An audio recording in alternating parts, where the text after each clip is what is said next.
ಈ ರೋಡ್ನಲ್ಲೇ ದೇವೇಗೌಡರಿಗೆ 1990ನೇ ಇಸ್ವಿಲಿ ರಾಜಕೀಯ ಶಕ್ತಿ ಕೊಟ್ಟಂತ ಊರಿದ್ರೆ ದೊಡ್ಡ ಸಾಕಳ್ಳಿ. ಏಕೆಂದರೆ ಆ ಉದ್ದೇಶದಿಂದನೇ ನಾನು ಕಾನೂನು ನೋಡಲಿಲ್ಲ. ಕುಮಾರಣ್ಣ ಹಿಡಿದು ಸುಮಾರು 450 ಕೋಟಿವರೆಗೆ ಕೆಲಸ ಮಾಡಿದ್ದೀವಿ.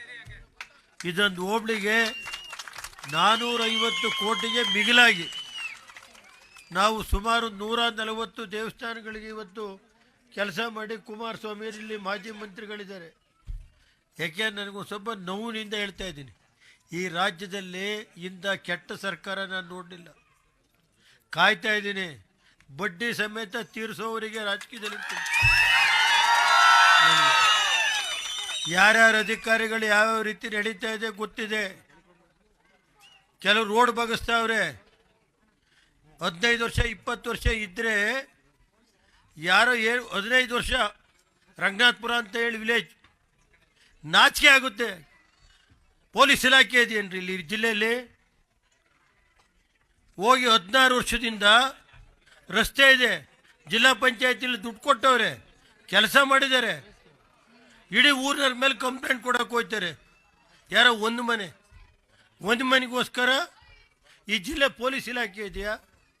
ನಾನು ಯಾಕೆಂದರೆ ಅಡಿಷನ್ DYSP ಬಗ್ಗೆ ನಾನು ಹೇಳ್ತಾ ಇಲ್ಲ. ಯಾತಕ್ಕೋಸ್ಕರ ಇದು ಮಾಡ್ತಾರೆ? ಪೊಲೀಸ್ ಕಂಪ್ಲೇಂಟ್ ಕೊಡಿ ಅಂತ ಪ್ರೆಷರ್ ಮಾಡಿಸ್ತಾರೆ. ಯಾರು? ಯಾಕೆಂದರೆ ಯಾವ ಮಟ್ಟಕ್ಕಿದೆ ಅನ್ನೋದನ್ನ ನೀವು ಅರ್ಥ ಮಾಡಬೇಕಾಗುತ್ತೆ. ಇರಲಿ, ಎಲ್ಲೂ ಹೋಗಲ್ಲ.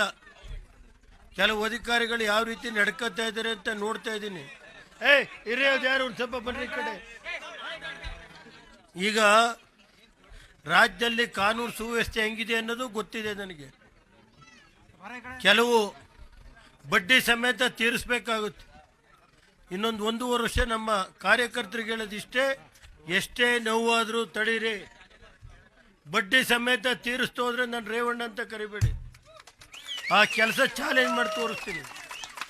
ನನಗೆ ಗೊತ್ತಿದೆ ಯಾವ್ಯಾವ ರೀತಿ ಏನೇನು ಸುಳ್ಳು ಕೇಸ್ ಹಾಕ್ಸೋದು.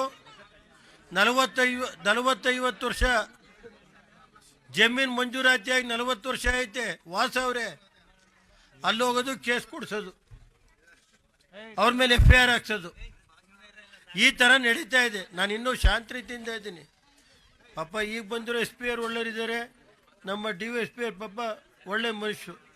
ನಾನು ಅವ್ರ ಬಗ್ಗೆ ನಾನು ಮಾತಾಡ್ತಾ ಇಲ್ಲ. ಹಿಂದಿನ ದಿನಗಳಲ್ಲಿ ನಡೆದಿರೋ ಅಂಥ ಕತೆ ಹೇಳ್ತಾ ಇದ್ದೀನಿ.